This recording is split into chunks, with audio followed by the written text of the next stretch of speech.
Hello everyone. So in previous lecture video we see the four compound, that is proflavin, then we see benzalkonium chloride, then next compound is the cetrimide, and another compound is the chlorocresol. Okay, we study about these four compounds regarding structure, uses and everything. Okay, then next compound is our chloroxylenol or chlorxylene. Okay, next compound is chlorxylene or chloroxylenol. Okay, the structure, as we see the structure of chlorxylenol, first we see the structure of chloroxylene or chloroxylenol. Okay, if we see the structure of chloroxylenol, it has structural similarity with chlorocresol, which will be previously studied, की जे आपण already मागच्या लेक्चरला study केलेलं आहे क्लोरोक्रेसॉल. Okay, तर क्लोरोक्रेसॉलचं structure आपण बघितलं, आणि जर क्लोरोझायलिन किंवा क्लोरझायलिनॉलचं स्ट्रक्चर जर बघितलं तर त्याला स्ट्रक्चरल सिमिलॅरिटी आहे, आणि डिफरन्स फक्त दोघांच्या स्ट्रक्चरमध्ये एवढाच आहे की तुम्ही क्लोरोक्रेसॉलचं स्ट्रक्चर बघा, त्याच्यामध्ये बेन्झिन रिंग आहे. क्लोरझायलिनचं स्ट्रक्चर बघा, बेन्झिन रिंग आहे. क्लोरोक्रेसॉलमध्ये फर्स्ट पोझिशनला OH ग्रुप आहे, क्लोरझायलिनमध्ये फर्स्ट पोझिशनला OH ग्रुप आहे. क्लोरोक्रेसॉलमध्ये थर्ड पोझिशनला मिथाइल ग्रुप आहे, क्लोरझायलिनमध्ये थर्ड पोझिशनला मिथाइल ग्रुप आहे. क्लोरोक्रेसॉलमध्ये फोर्थ पोझिशनला क्लोरो ग्रुप आहे. सिमिलरली क्लोरोझायलिनमध्ये फोर्थ पोझिशनला क्लोरो ग्रुप आहे. Then one structural difference is that in chlorxylene at fifth position again another methyl group is present, while in chlorocresol at fifth position methyl group is absent. So everything is similar, only at fifth position in chlorxylene there is presence of methyl group. As we see structure of chlorxylene, it contain benzene, and at para position means that first position there is OH group. If in benzene ring at first position OH group is present, then that compound is called as phenol compound. त्या कंपाऊंडला काय म्हटलं जातं? Phenol compound म्हटलं जातं. Okay, so याची basic ring कोणती झाली आपल्या क्लोरझायलिन स्ट्रक्चरची? फिनॉल. ओके, जशी की क्लोरोक्रेसॉलमध्ये सुद्धा फिनॉल होती. क्लोरोक्रेसॉलचं आयुपॅक नेम काय होतं? क्लोरोक्रेसॉलमध्ये काय होतं? बेन्झिन रिंग, फर्स्ट पोझिशनला OH ग्रुप, म्हणजे ती झाली बेसिक रिंग आपली फिनॉल. त्याच्यानंतर क्लोरोक्रेसॉलमध्ये थर्ड पोझिशनला मिथाइल ग्रुप होता आणि फोर्थ पोझिशनला क्लोरीन ग्रुप होता, म्हणून त्याचा आयुपॅक नेम काय होतं? सबस्टिट्युएंट आपले दोन होते, फोर्थ पोझिशनचा क्लोरो, थर्ड पोझिशनचा मिथाइल. आणि ABCDच्या अल्फाबेटिकल ऑर्डरनुसार जर आपण बघितलं तर त्याच्यामध्ये काय येतं? पहिला क्लोरो म्हणजे 4 क्लोरो 3 मिथाइल फिनॉल होता. हे आयुपॅक नेम कोणाचं होतं? क्लोरोक्रेसॉलचं. सिमिलरली क्लोरझायलिनचा आयुपॅक नेम काय येणार? बेन्झिन रिंग आहे, OH ग्रुप आहे, म्हणजे ही बेसिक रिंग कोणती झाली? फिनॉल. सबस्टिट्युएंट कोणते आहेत? इथे दोन सबस्टिट्युएंट आहेत. एक थर्ड पोझिशनला मिथाइल ग्रुप आहे, पुन्हा फिफ्थ पोझिशनला मिथाइल ग्रुप आहे. त्याच्यानंतर फोर्थ पोझिशनला काय आहे? क्लोरीन ग्रुप आहे. ओके, म्हणजेच आपलं काय झालं? बेसिक रिंग फिनॉल झाली, म्हणजे पॅरेंट नेम काय झालं कंपाऊंडचं? फिनॉल.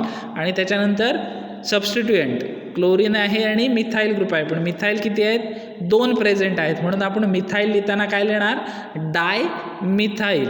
आणि अल्फाबेटिकलनुसार अरेंज केलं तर कंपाऊंडचं नेम काय होईल? 4 क्लोरो, कारण चौथ्या पोझिशनला क्लोरीन आहे. 4 क्लोरो.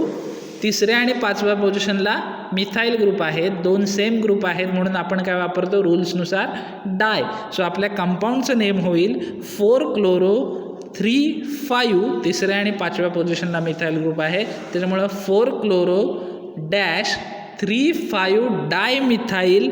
आणि बेसिक रिंग कोणती सांगितली? बेन्झिनला OH ग्रुप म्हणजे फिनॉल. सो आपल्या क्लोरझायलिनचं आयुपॅक नेम काय झालं? 4 क्लोरो 3,5 डाय मिथाइल फिनॉल. का? तर तिसऱ्या आणि पाचव्या पोझिशनला मिथाईल आहे, चौथ्या पोझिशनला क्लोरो ग्रुप आहे. अल्फाबेटिकलनुसार अरेंज केले आणि आयुपॅक रूल वापरले. आणि फिनॉल हे पॅरेंट नेम का, तर बेन्झिनला OH ग्रुप अटॅच झाला तर त्याचं कन्व्हर्जन आपण कशामध्ये करतो, फिनॉलमध्ये करतो. म्हणून क्लोरझायलिनचं आयुपॅक नेम काय झालं, 4-chloro-3,5-dimethyl phenol. So this is regarding the structure and IUPAC name of chlorxylene. Okay, then next we see the basic ring.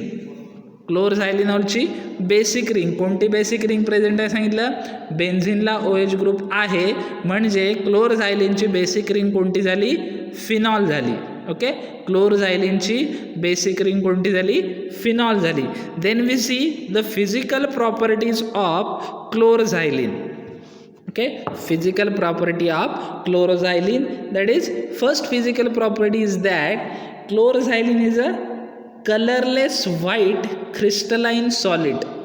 क्लोरोझायलिन कसं असतं, सॉलिड आहे, पण कसं सॉलिड आहे ते, it is colourless white crystalline solid. So crystalline in nature आहे तो, so it is colourless white crystalline solid. It is the first physical property. The next regarding odor, so chlorozylene has characteristics or phenolic odor because it contain basic phenol ring. कारण त्याच्यामध्ये काय आहे, basic phenol ring असल्यामुळे त्याचा odour कसा आहे, characteristics और phenolic odour आहे. Then third one regarding solubility, this chloroxylene is practically insoluble in water.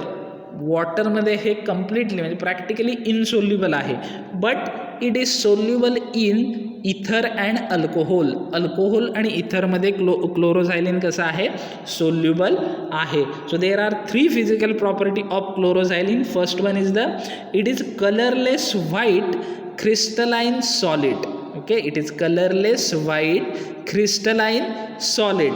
Then second physical property as it characteristics oblique और फिनॉलिक ओडर. त्याचा ओडर कसा आहे, कॅरेक्टरिस्टिक्स किंवा फिनॉलिक ओडर आहे. Okay, the next physical property is that it is practically insoluble in water. वॉटरमध्ये कसं आहे ते इनसोल्युबल आहे, but soluble in ether and alcohol. Alcohol आणि इथरमध्ये कसं आहे ते सोल्युबल आहे. Okay, then next point is regarding the stability and storage condition.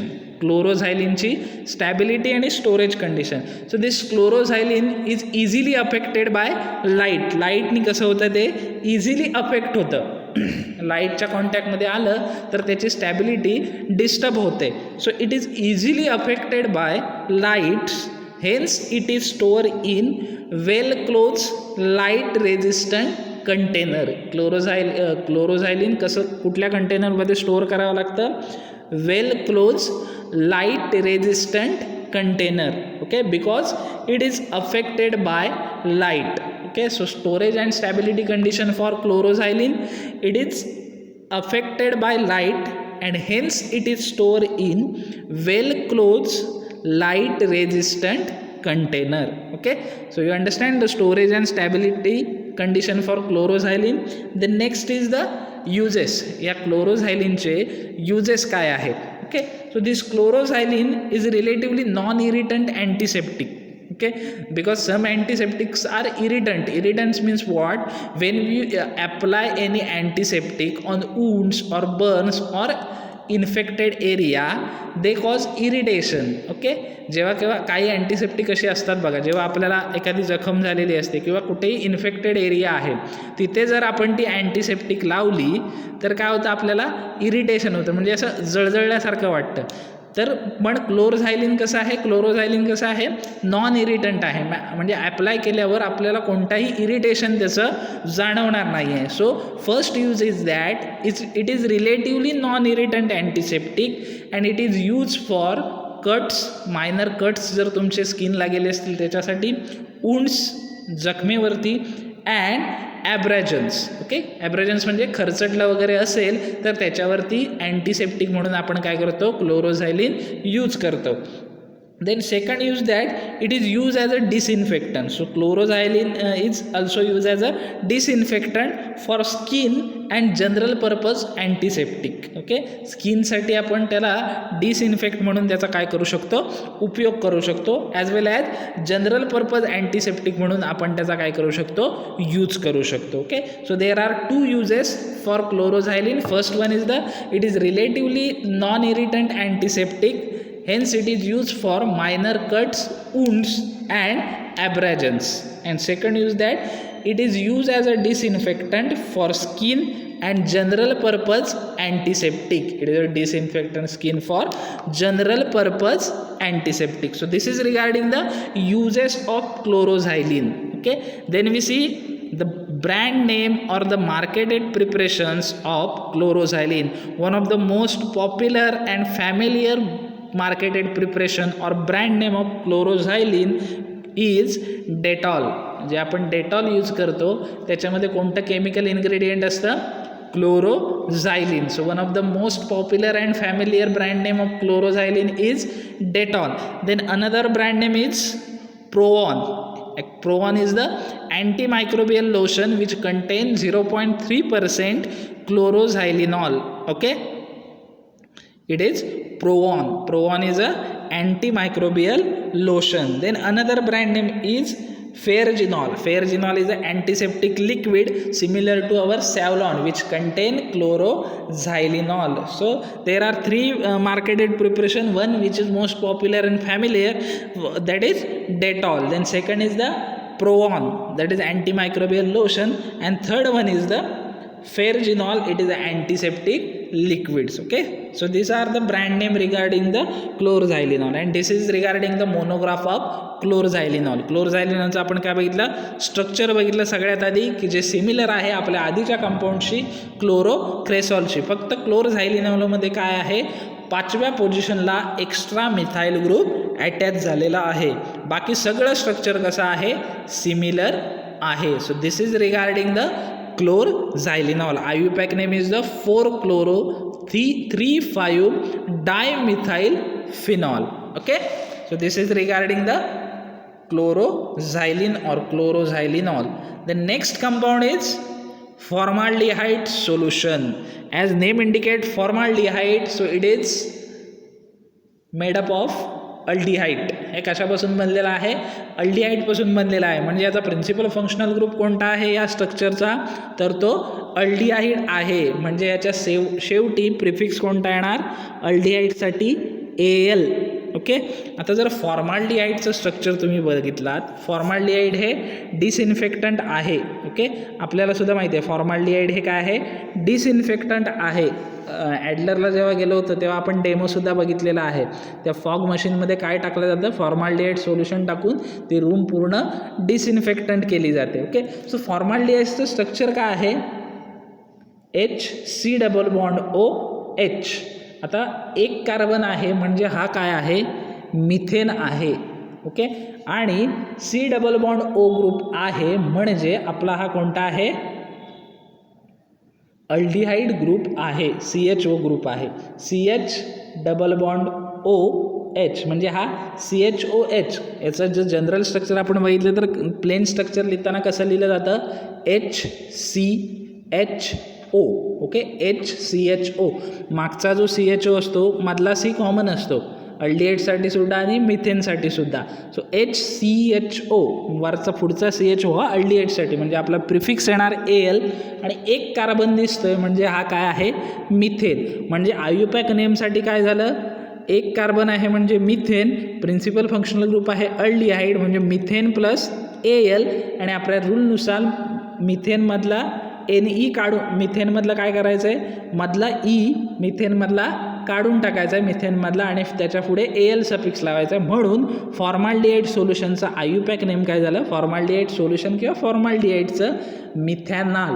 Methanol is nothing but the formaldehyde or formaldehyde solution. का मिथॅनॉल, कारण एक कार्बन आहे म्हणजे मिथेन आणि अल्डिहाइड ग्रुप आहे म्हणजे AL. So methane plus AL according to rule मधले E काढून टाकायचा. So it is converted into methanol. So this is regarding the methanol. Okay, so let's see the synonyms for methanol. Methanol, okay, formaldehyde साठी synonyms काय आहेत? It is also called as formalin or formol. Okay, it is also called as formalin or formol.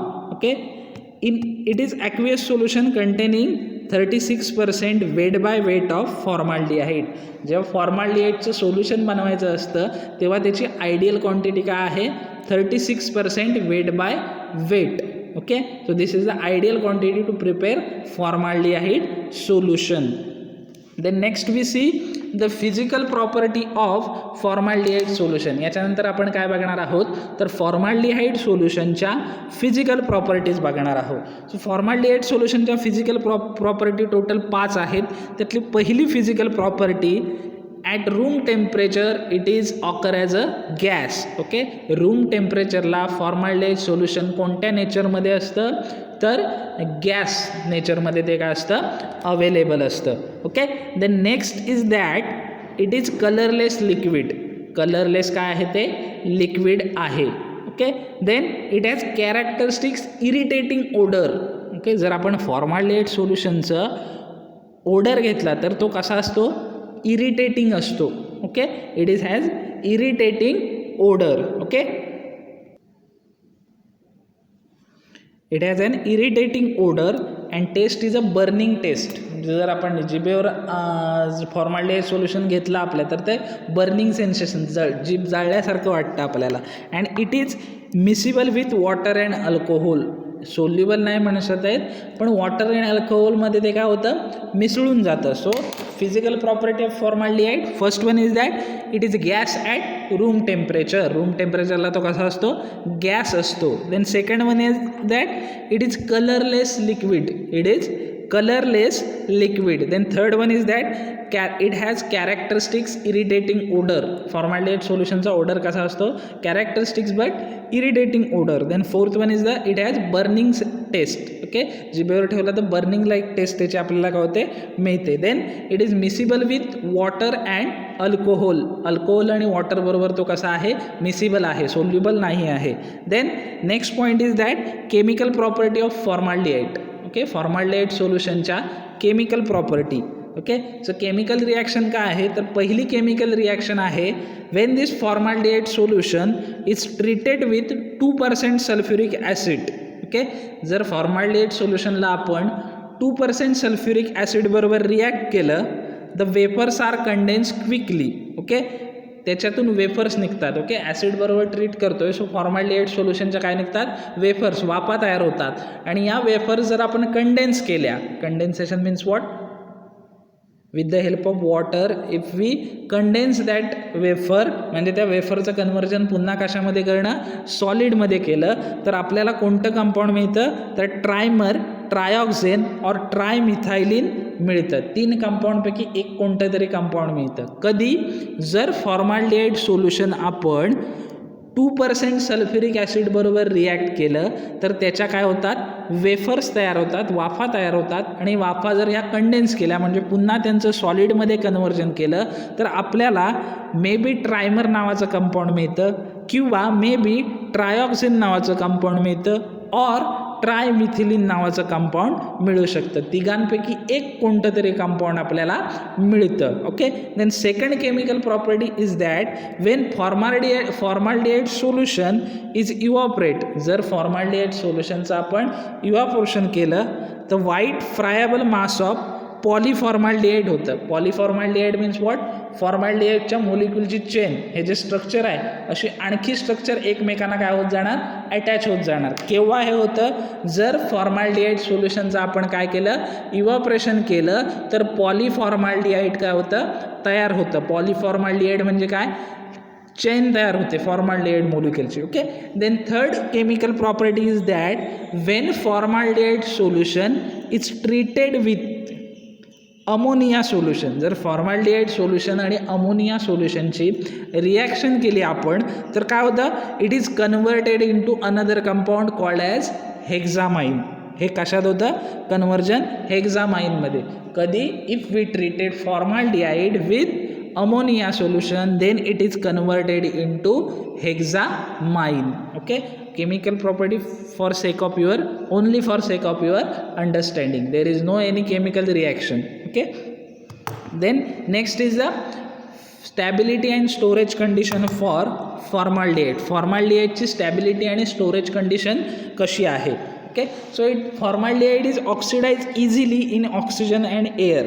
Okay, oxygen आणि एअरच्या कॉन्टॅक्टमध्ये जर formaldehyde solution आलं तर ते काय होतं, इझिली ऑक्सिडाइज होतं. इझिली काय होऊन जातं, ऑक्सिडाइज होऊन जातं. As well as it undergo polymerisation. Polymerisation म्हणजे काय, चेन फॉर्मेशन होतं. एकाला एक फॉर्मल्डिहाइडचे मोलिक्युल काय होत जातात, अटॅच होत जातात. केव्हा, on storage and processes is accelerated in cool places. जर आपण फॉर्मल्डिहाइड कूल प्लेसला, थंड जागी ठेवलं तर त्याचं काय होतं, पॉलिमरायझेशन होतं. फॉर्मल्डिहाइडचे मोलिक्युल एकमेकांना अटॅच होऊन काय करतात, मोठी चेन तयार करतात. कधी, जर आपण हे कूल प्लेसला, थंड जागी ठेवलं तर. म्हणून याची स्टोरेज कशी केली पाहिजे, hence it is store in tightly close and in moderately warm place. Okay, tightly close and moderately warm place.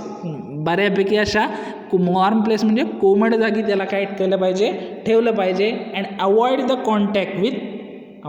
Contact with rubber, plastic or polythene. Rubber, plastic आणि पॉलिथिन याच्याशी याचा कॉन्टॅक्ट काय केला पाहिजे, आपण अवॉइड केला पाहिजे. सो स्टॅबिलिटी अँड स्टोरेजमध्ये काय लिहायचं आहे, it is oxidise easily on contact with oxygen and air. Air आणि ऑक्सिजनच्या कॉन्टॅक्टमध्ये आलं तर त्याचं काय होतं, ऑक्सिडेशन होतं.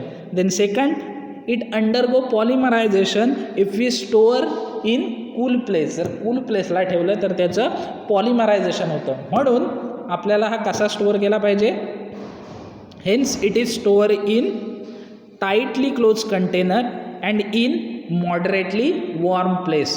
टाईटली क्लोज कंटेनर आणि मॉडरेटली म्हणजे मध्यम प्रकारच्या कोमट जागी त्याला काय ठेवला पाहिजे. आणखी प्रिकॉशन कोणती घेतली पाहिजे, contact with rubber, plastic and polythene is avoided. फॉर्मल्डिहाइडचा रबर, प्लॅस्टिक आणि पॉलिइथिनशी कॉन्टॅक्ट काय झाला पाहिजे, आपण अवॉइड केला पाहिजे. So this is regarding the stability and storage condition of formaldehyde solution. Then next is the uses. Formaldehyde सोल्युशनची काय आहेत, युजेस कोणते आहेत. So there are total 5 uses for formaldehyde solution. Okay, first one is the, as formaldehyde is a powerful antibacterial agent, so it is used in treatment of skin disease. so powerful antibacterial agent असल्यामुळे त्याला skin डिसीजच्या ट्रीटमेंटमध्ये काय केलं जातं, use केलं जातं. Then second, as it is protein precipitant. Protein प्रिसिपिटंटला दुसरं नाव काय आहे, ॲस्ट्रिंजंट. म्हणजे फॉर्मल्डिहाइड हा बऱ्यापैकी ॲस्ट्रिंजंट कॅटेगरीमधला आहे. So at it is protein precipitants, hence it is used as a skin hardener and to prevent excessive perspiration. Okay, excessive perspiration. Protein precipitate करतो, याचा अर्थ तो आपल्या स्किनला काय बनवू शकतो, हार्ड बनवू शकतो. Hence it is use as a skin hardener. का स्किन हार्ड बनवायची, तर टू प्रिव्हेंट एक्सेसिव्ह पर्सिपिरेशन. म्हणजे आपल्या बॉडीमधून जे एक्सेसिव्ह लॉस होतं in the form of may be water, in the form of vapours or in the form of sweats. स्किनमधून आपल्या स्वेट्स निघतो आणि या स्वेट्स दरवेळेला निघतो हा चांगलाच असतो असं नाही. काही वेळेला तो आपल्या बॉडीमधून बाकीचे मोलिक्यूल, वॉटरसुद्धा बाहेर टाकतो, प्रोटीन्स, कार्बोहायड्रेट्ससुद्धा बाहेर टाकतो. मग हे पर्सिपिरेशन प्रोसेस आहे ती थांबवली पाहिजे, कारण ते काही वेळेला उपयोगी मोलिक्यूलसुद्धा तो स्वेट काय करतो, बाहेर टाकतो. मग ही पर्सिपिरेशन प्रोसेस जर थांबवायची असेल तर आपल्याला स्किन कशी बनवली पाहिजे, हार्ड बनवली पाहिजे आपली स्किन. आणि ही स्किन हार्ड बनवायची असेल तर त्यासाठी आपल्याला काय पाहिजे, ॲस्ट्रिंजंट पाहिजे. So formaldehyde is a protein precipitant, hence it is use as a skin hardener or and to prevent the excessive perspiration process. Okay, then next use that 2 to 5% म्हणजे 2 ते 5% सोल्युशन फॉर्मल्डिहाइडचं is use to disinfect surgical gloves and instrument. Surgical म्हणजे doctor वगैरे जे काही gloves वापरतात surgical गोष्टींमध्ये आणि जी इन्स्ट्रुमेंट वापरतात ती डिसइन्फेक्ट करण्यासाठी, क्लीन करण्यासाठी फॉर्माल्डिहाइड वापरलं जातं. किती अमाऊंटमध्ये? 2 to 5, 2 ते 5% मध्ये सोल्युशन हे यूज केलं जातं. कशासाठी? To disinfect gloves and surgical instrument. Then next is the 3% solution of formaldehyde. 3% solution फॉर्माल्डिहाइडचं कशासाठी वापरलं जातं? Is use or it is available for to remove the warts on palm and souls.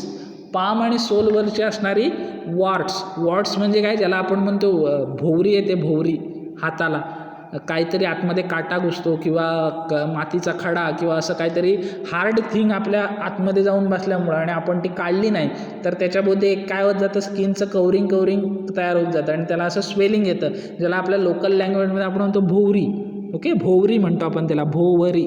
So त्याला remove करण्यासाठी formaldehyde solution वापरलं जातं, disinfectant करून त्याला रिमूव्ह करण्यासाठी. Okay, so 3% solution of formaldehyde is use to disinfect 3% solution of formaldehyde it is used to remove wart on palm and soles.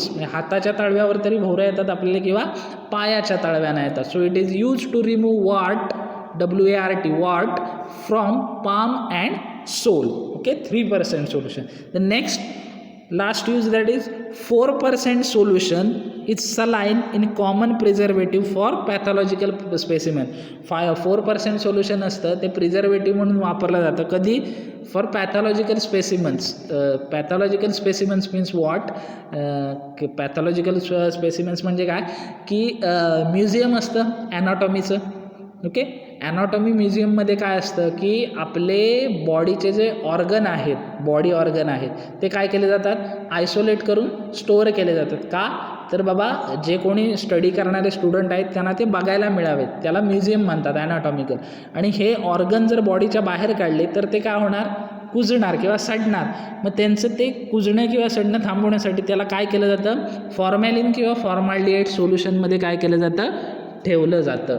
Okay, so it is use to preserve the pathological specimens. आणि दुसरं example म्हणजे ज्या dead bodies असतात, okay, लॅबमध्ये forensic लॅबमध्ये वगैरे 4-5 दिवस टेस्टिंगसाठी ठेवलं जातं, तेव्हा हे सगळं प्रिव्हेंट करण्यासाठी त्यांना सगळ्यात आधी काय केलं जातं? त्यांना फॉर्माल्डिहाइड किंवा फॉर्मॅलिन सोल्युशनमधून बाहेर काढल्या जातात. ओके, शवागार जिथे असतात, ओके, सो तिथं या डेड बॉडीज ज्या असतात त्या फॉर्मॅल्डिहाइडमध्ये डीप करून किंवा फॉर्मॅल्डिहाइड त्यांच्यावरती टाकलेलं असतं. सो ते जी बॉडी सडण्याची प्रक्रिया आहे ती काय करतं? फॉर्मॅल्डिहाइड थांबवतं किंवा त्याच्यावरती कोणतं मायक्रो ऑर्गॅनिझम तयार होऊ देत नाही. Okay, so these are the uses. What are the uses? First uses is that formaldehyde is a powerful antibacterial agent used in treatment of skin disease.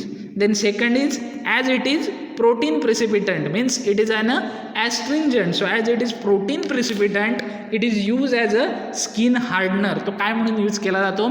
Skin hardener म्हणून तो काय केला जातो?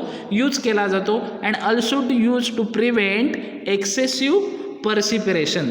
ओके, एक्सेसिव्ह पर्सिपिरेशनसाठी यूज केला जातो. Then third use that 2 to 5%, 2 ते 5% solution use to disinfect surgical gloves and instrument. Surgical gloves आणि इन्स्ट्रुमेंट डिसइन्फेक्ट करण्यासाठी त्याला काय केलं जातं? यूज केलं जातं.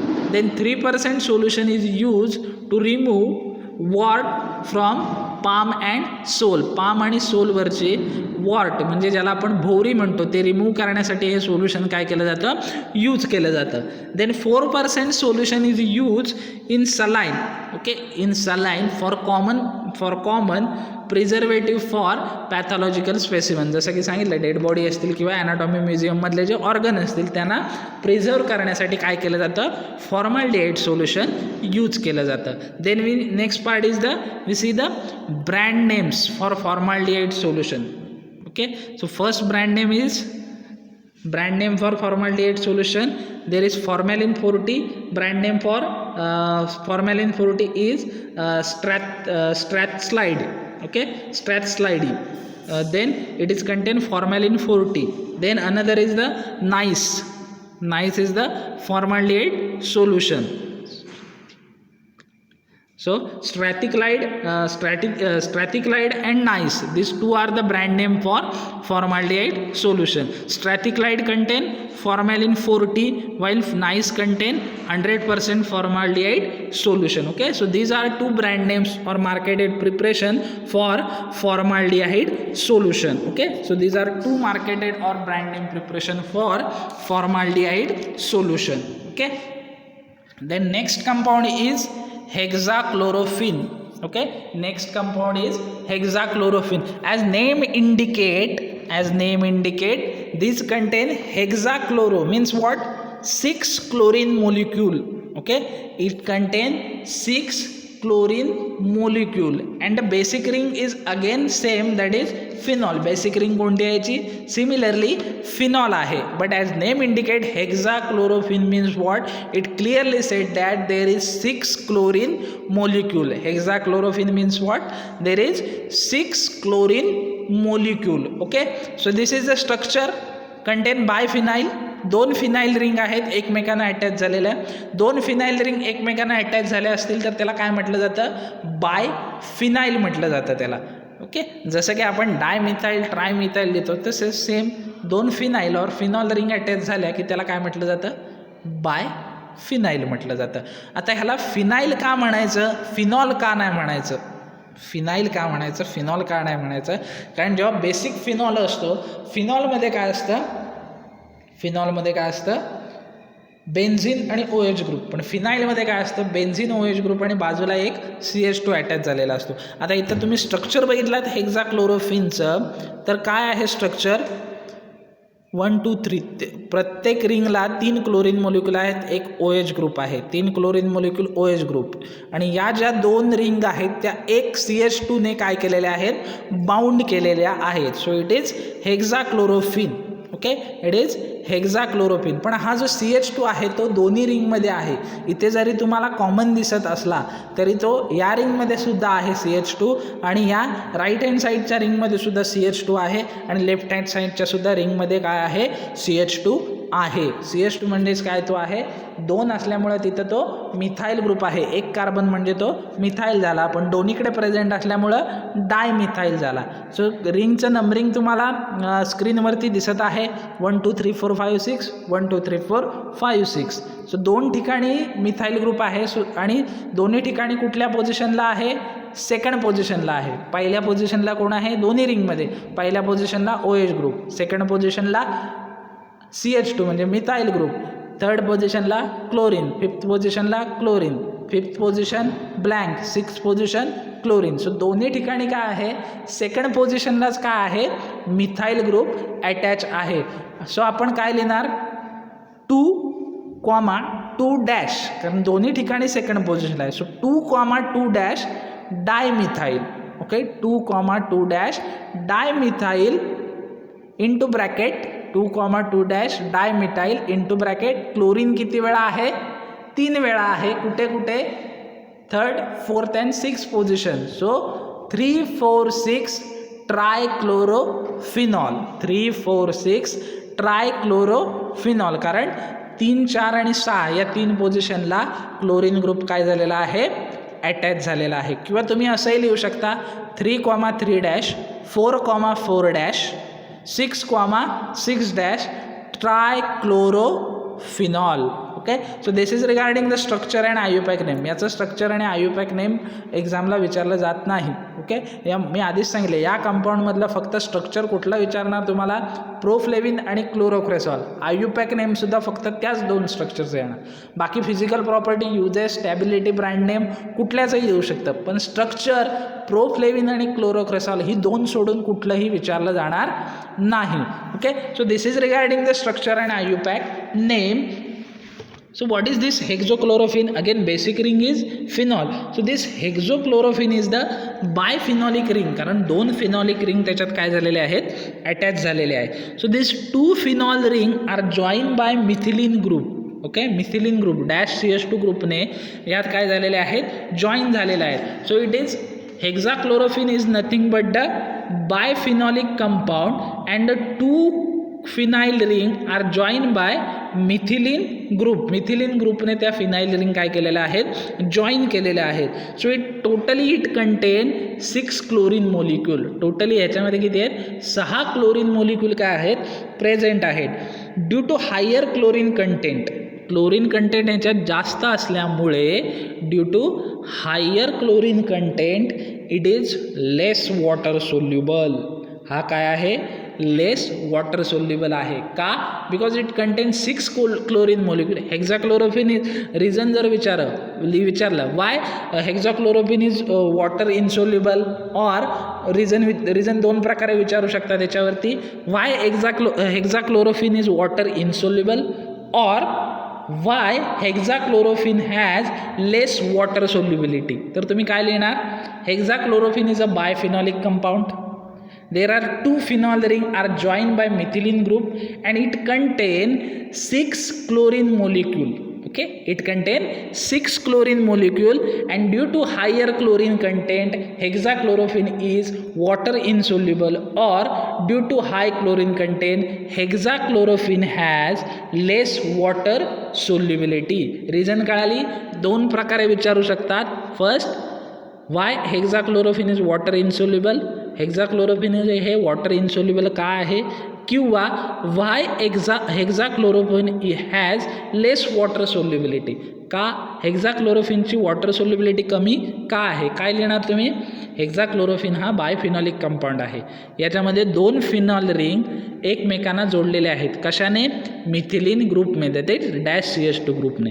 आणि या हेक्झाक्लोरोफिनमध्ये 6 क्लोरीन मोलिक्यूल असतात. किती 6 क्लोरीन मोलिक्यूल असतात आणि हायर क्लोरीन कंटेंट असल्यामुळे हेक्झाक्लोरोफिन हा काय आहे लेस वॉटर सोल्युबल आहे किंवा हेक्झाक्लोरोफिन हा वॉटरमध्ये इनसोल्युबल आहे. ओके, पुन्हा रिझन सांगतोय. 2 प्रकारे रिझन विचारलं जाऊ शकतं. Why hexachlorophene is less water soluble or why hexachlorophene is insoluble in water. दोघांचंही आन्सर सेम आहे. काय hexachlorophene is biphenolic compound. 2 phenol ring are joined by methylene group that is into bracket -CH2 group. It contains 6 chlorine atom and due to higher chlorine content hexachlorophene has less water solubility or due to higher chlorophene content hexachlorophene is insoluble in water. Okay, reason understand झाली तुम्हाला. Then next it is use as a antiseptic in low concentration. अतिशय कमी क्वांटिटीमध्ये याला antiseptic म्हणून काय केलं जातं यूज केलं जातं. It activity is prolong. पण याची ॲक्टिव्हिटी कशी असते प्रोलॉंग असते. इफेक्ट कसा असतो लॉंग टर्मसाठी जास्त काळासाठी तो काय करतो इफेक्ट दाखवतो. Then it active between pH 5 to 6. जर हेक्झाक्लोरोफिनला ॲक्टिव्ह ठेवायचं असेल तर हे हेक्झाक्लोरोफिन तयार करताना आपल्याला त्या कंपाऊंडचा pH किती ठेवायला लागतो 5 to 6. So hexachlorophene is active in between pH 5 to 6. Okay, then it is more active than monophenol. Monophenol म्हणजे काय एकच फिनॉल रिंग. इथे 2 आहेत पण इथे मोनो म्हणजे हा ट्रायक्लोरोफिन झाला असता. एकच रिंग असती तर हा ट्रायक्लोरोफिन झाला असता. So it is more active than monophenol. Okay, so it is more active than monophenol. Okay, then physical property of hexachlorophene. So hexachlorophine is white or pale buff crystalline powder. हेक्झाक्लोरोफिनचं nature कसं आहे white असतं किंवा पेल बफ थोडा dark पण नाही आणि faint पण नाही येल्लो कलर असा क्रिस्टलाइन पावडर आहे. Then second odourless or has slightly phenolic odour. कारण त्याच्यात 2 फिनॉल रिंग आहेत. तसं मे बी तो ओडरलेस असू शकतो किंवा may be it has slightly phenolic odour. Then it is insoluble in water. वॉटरमध्ये कसं आहे इनसोल्युबल आहे. Soluble in alcohol. अल्कोहोलमध्ये काय आहे तो सोल्युबल आहे. ॲसिटोनमध्ये सोल्युबल आहे. Soluble in alcohol acetone ether and chloroform. वॉटरमध्ये इनसोल्युबल आहे पण बाकीच्या कोणत्या सॉल्व्हंटमध्ये तो सोल्युबल आहे alcohol acetone ether and chloroform. Okay, and next physical property is that it is stable in air. एअरमध्ये कसा आहे तो स्टेबल आहे. एअरमुळे त्याला कोणताही अफेक्ट होत नाही. ऑक्सिडेशन होत नाही काही होत नाही. त्याचं रिडक्शन होत नाही ऑक्सिडेशन होत नाही काही होत नाही त्याचं. So it is stable in air. So physical property काय आहेत it is white or pale yellow buff crystalline powder. Okay, then second physical property is that it is odorless and has slightly phenolic odor. Odor कसा आहे, odorless आहे किंवा slightly phenolic odor आहे. Then third regarding solubility, so this hexachlorophene is insoluble in water. water मध्ये कसा आहे तो insoluble आहे, but soluble in alcohol, acetone, ether and chloroform. या सोल्युशनमध्ये तो कसा आहे, सोल्युबल आहे. Then it is stable in air. एअरच्या कॉन्टॅक्टमध्ये आला तर काही अफेक्ट होत नाही, ऑक्सिडेशन रिडक्शन काही होत नाही त्याचा, तो स्टेबल आहे. Okay, then chemical property. Chemically तो कसा होतो, when hexachlorophene is reacted with sodium hydroxide, okay, at pH 9. जर pH 9 ठेवून आपण हेक्साक्लोरोफिनला सोडियम हायड्रॉक्साईड बरोबर रिॲक्ट केलं तर काय होतं, it is converted into monosodium derivative. It is converted into monosodium derivative. म्हणजे एक फिनाईल रिंग काय होईल यातली निघून जाईल. कधी, जेव्हा आपण या हेक्साक्लोरोफिनला सोडियम हायड्रॉक्साईड बरोबर काय केलं, रिॲक्ट केलं तर it is converted into monosodium derivative. Then second chemical property is that it give transient purple color with ferric chloride. FeCl3 ferric chloride बरोबर जर याला हेक्साक्लोरोफिनला रिॲक्ट केला तर तो ट्रान्सियंट पर्पल कलर देतो सोल्युशनला. दोन सोल्युशन तुम्ही मिक्स केलात, फेरिक आपल्या हेक्साक्लोरोफिनचं सोल्युशन आहे त्याच्यामध्ये फेरिक क्लोराईड जर ॲड केलं तर त्या सोल्युशनचा कलर कसा होतो, ट्रान्सियंट पर्पल, म्हणजे असा ट्रान्सपरंट पर्पल कलर तो काय करतो, फॉर्म करतो. Okay, then storage condition, it is affected by light. जरी हा हेक्साक्लोरोफिन एअरमध्ये स्टेबल असला तरी तो लाईटनी काय होतो, अफेक्ट होतो. So it is affected by light, hence it is store in tightly close light resistant container. लाईटमुळं तो काय होऊ शकतो, अफेक्ट होतो, त्याच्या स्टॅबिलिटीला प्रॉब्लेम येतो. So stability and storage for hexachlorophene is that it is hexachlorophene is affected by light, hence it is store in tightly closed light resistant container. It is stored in tightly closed light resistant container. Then uses for hexachlorophene, it is effective against wide range of gram positive and gram negative organism. हा कसा आहे, दोन्ही organism दोन प्रकारचे असतात, एक gram positive असतो आणि एक ग्रॅम निगेटिव्ह असतो, इंट्रोडक्शनमध्ये सांगितलं आहे. सो हा हेक्साक्लोरोफिन जो आहे तो दोन्ही ऑर्गॅनिझमच्या अगेन्स्ट काय आहे, इफेक्टिव्ह आहे. So it is effective against wide range of gram positive and gram negative bacteria and it is less irritating to cell and tissue. ज्या काही सेल आणि टिश्यू आहेत त्यांच्यासाठी तो कसा आहे, लेस इरिटेटिंग आहे. इरिटेशन काय करतो, तो कमी करतो त्या सेल आणि टिश्यूंचं. Okay, so next use that it is use to reduce bacterial flora on skin. काय होतं, जेव्हा आपल्याला स्किनला बॅक्टेरिया किंवा फंगल इन्फेक्शन होतं तेव्हा ते काय करतात, बॅक्टेरिया स्किनवरती एक लेअर फॉर्म करतात आपला स्वतःचा.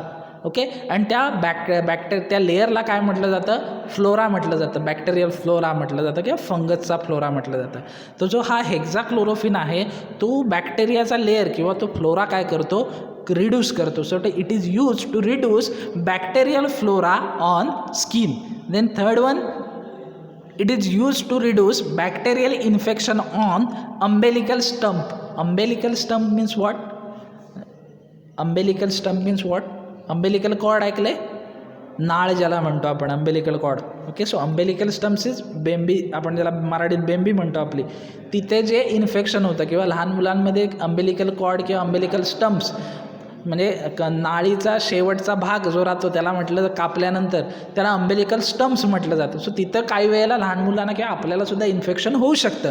सो असं इन्फेक्शन रिड्यूस करायला हेक्साक्लोरोफिन काय केलं जातं, यूज केलं जातं. So it is use to reduce bacterial infection on umbilical stump. Then next use that it is use to disinfect hand of surgeon. जे सर्जन असतात ऑपरेशन करणारे त्याचे हँड्स डिसइन्फेक्टंट करण्यासाठी हेक्साक्लोरोफिन काय केलं जातं, यूज केलं जातं. So these are the uses of hexachlorophene. What are the uses, it is effective against wide range of gram positive and gram negative bacteria and it is less irritating to cell and tissue. Cell आणि टिश्यूला कसा आहे तो less irritating आहे. Then second, it is used to reduce bacterial flora on skin. Then third one, it is used to reduce bacterial infection on umbilical stumps. Umbilical stumps वरचं bacterial infection कमी करायला वापरला जातो. Then next, it is used to disinfect hands of surgeon. सर्जनचे hands disinfectant करण्यासाठी. सो आता आपण बघूया मार्केटेड प्रिपरेशन काय आहेत हेक्झाक्लोरोफिनची. हेक्झाक्लोरोफिनची मार्केटेड प्रिपरेशन काय आहेत?